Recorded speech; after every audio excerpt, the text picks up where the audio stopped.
আসসালামু আলাইকুম রহমতুল্লাহি ওয়া বারাকাতুহু। দীর্ঘ ৩ বছরেরও অধিক সময় পরে শাইখুল হাদিস ইবনে শাইখুল হাদিস আল্লামা মামুনুল হক হুজুর মুক্তি পেয়েছে আলহামদুলিল্লাহ। হুজুরের মুক্তির খবর শুই না, এই যে এই দরদি চরমনের পীর, এই দরদি দৌড়াইতে দৌড়াইতে চলে আইছে হুজুরের সাথে দেখা করার জন্য।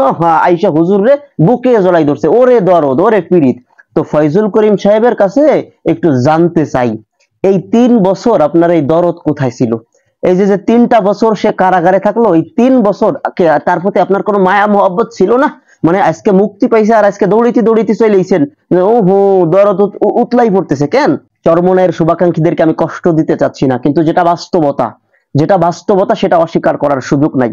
আপনি দেখাইতে পারবেন না যে এই ফয়জুল করিম সাহেবরা বা তার দল ইসলামী আন্দোলন বাংলাদেশ, যাদেরকে কওমি হুজুররা ভাই মনে করে, জোড়ের ভাই মনে করে, দেওবন্দের ভাই বিরাদার মনে করে, কত মহব্বত, কত পীড়িত, কিন্তু এই পীড়িতের ভাইরা মামুনুল হকের নাম ধইরা একটা মুক্তির দাবি তোলে নাই। এটা হলো বাস্তবতা। আমি অস্বীকার করতেছি না যে চরমনের পীর সাহেব ফয়জুল করিম, রেজাউল করিম সাহেব তাদের বিভিন্ন বক্তব্যে তারা বলছিল যে গ্রেফতারকৃত ওলামায়ে কেরামের মুক্তি চাই, কিন্তু কখনোই মামুনুল হকের নাম মেনশন কইরা না, মামুনুল হকের মুক্তি চাই এরকম তো একটা ব্যানার কইরা, সাংগঠনিক ভাবে মামুনুল হকের মুক্তি চাই এরকম তো ব্যানার কইরা তারা একটা মিটিং, মিছিল, প্রতিবাদ কিছু করে নাই এই গত ৩ বছরে। এই ৩ বছরে আল্লামা মামুনুল হক হুজুরের জন্য সবচাইতে বেশি দৌড়াদৌড়ি করছে কারা?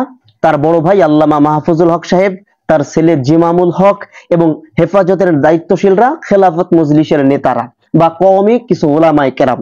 এখন এরা তো মামুন সাহেবের জন্য দৌড়াবেই, কারণ এদের তো মামুন সাহেবের জন্য মায়া হয়, কারণ মামুনুল হক সাহেব তো এদের পরিবারের লোক, ঠিক না? এই পরিবারের বাহিরে এসে, এই হেফাজত, খেলাফত বা মামুনুল হকের একান্ত পরিবার, একান্ত বন্ধু বান্ধবের বাহিরে এসে মামুনুল হক সাহেবের জন্য সবচাইতে বেশি যিনি কথা বলেছেন, মামুনুল হকের মুক্তির দাবি তুলেছেন, বিভিন্ন মিটিং মিছিলে বক্তব্যের মধ্য দিয়ে সবচাইতে যিনি মামুনুল হকের জন্য মুক্তির আওয়াজ তুলেছেন, তিনি হলো গণ অধিকার পরিষদের সভাপতি ভিপি নুরুল হক নূর। এবং আমরা জানি যে এই জিমামুল হক, মামুনুল হকের ছেলে জিমামুল হক, তিনি বিভিন্ন সময় ভিপি নূরের কাছে আসতেন, বলতেন যে ভাই আমার আব্বুর জন্য একটু কথা বললেন। এবং এই মামুনুল হক হুজুরের জন্য আরো একজন মানুষ মুক্তির দাবি তুলেছেন, তিনি হলো Islamic scholar doctor Enayetullah Abbasi সাহেব।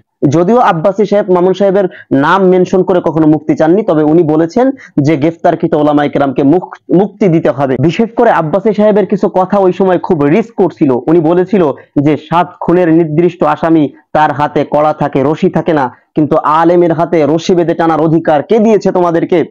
আল্লাহর আসমানের নিচে জামানার শ্রেষ্ঠ সন্তান ওলামায়ে কেরামকে গ্রেফতার রাখা যাবে না, মুক্তি দিতেই হবে। এই জাতীয় কিছু কথা এনায়েতুল্লাহ আব্বাসী সাহেব বলেছিলেন, আমরা দেখেছিলাম। আর এই ফয়জুল করিম সাহেবরা কিচ্ছু করে নাই মামুনুল হকের জন্য। হ্যাঁ, এইটা ঠিক যে ফয়জুল করিম সাহেবের দলের ইসলামী আন্দোলনের তৃণমূলের অনেক প্রতিবাদী প্রাণ বা অনেক ওলামায়ে কেরাম ব্যক্তিগতভাবে মামুন সাহেবের জন্য কথা বলেছেন, এটা আমি অস্বীকার করতেছি না, কিন্তু ইসলামী আন্দোলন সাংগঠনিকভাবে মামুনুল হক হুজুরের জন্য এই ৩ বছরে কিচ্ছু করে নাই। এদের অনেক কিছু করার ছিল কিন্তু কিছু করে নাই। কাজেই আল্লামা মামুনুল হক হুজুর, হেফাজত ইসলাম, খেলাফত মজলিসের দায়িত্বশীলদের আমরা দৃষ্টি আকর্ষণ করতে চাই যে আপনারা তো এই ৩ বছর অনেক শিক্ষা নিয়েছেন, আপনারা তো দেখেছেন যে কারা বন্ধু, কারা প্রকৃত বন্ধু, দূর দিনে কারা পাশে ছিল, দূর দিনে কাদেরকে পাশে পেয়েছিলেন। কাজেই যদি বন্ধুত্ব নতুন করে করতে হয় এই ভিপি নূরদের সাথে করেন, যদি বন্ধুত্ব করতে হয় যারা মামুন সাহেবের জন্য গলা ফাটাইছে, যারা মামুন সাহেবের মুক্তির আওয়াজ তুলেছে, যারা বিভিন্ন সময় মামুন সাহেবের পক্ষে কথা বলেছে, তাদের সাথে বন্ধু করেন। তাদের সাথে বন্ধু করিয়েন না যাদেরকে বন্ধু মনে করতেন, যাদেরকে ভাই মনে করতেন, কিন্তু দুর্দিনে তারা পাশে ছিল না, তারা গরম পানি সহ্য করবে না, গরম পানি সহ্য করতে পারবে না, এই ভয়ে তারা পিঠ বাঁচিয়ে চলে গিয়েছিল। কাজেই এই দালালদের সাথে আর বন্ধুত্ব নতুন করে করার কিছু নাই। আমার এই ভিডিও আমি কাউকে কষ্ট দিতে চাই না, আমি যেটা বাস্তবতা সেটা বলতেছি। চরমনের ভাইরা আমাকে গালি দেওয়ার আগে আপনারা একটু খোঁজেন, নেটে সার্চ করেন যে এই ৩ বছরে ইসলামী আন্দোলন সাংগঠনিকভাবে মামুনুল হকের মুক্তি চাই এরকম তো একটা প্রোগ্রাম করছে কিনা, ফয়জুল করিম সাহেব, রেজাউল করিম সাহেব বলছে কিনা যে মামুনুল হককে মুক্তি দিতেই হবে, আন্দোলন সংগ্রাম করছে কিনা? করে নাই। এমন কোন প্রোগ্রাম এরা করে নাই। দেখাইতে পারবেন না? যদি দেখাইতে পারেন আমাকে দেখাইয়েন, আমি আমার এই ভিডিও ডিলিট করে আমি আপনাদের কাছে মাপ চাবো।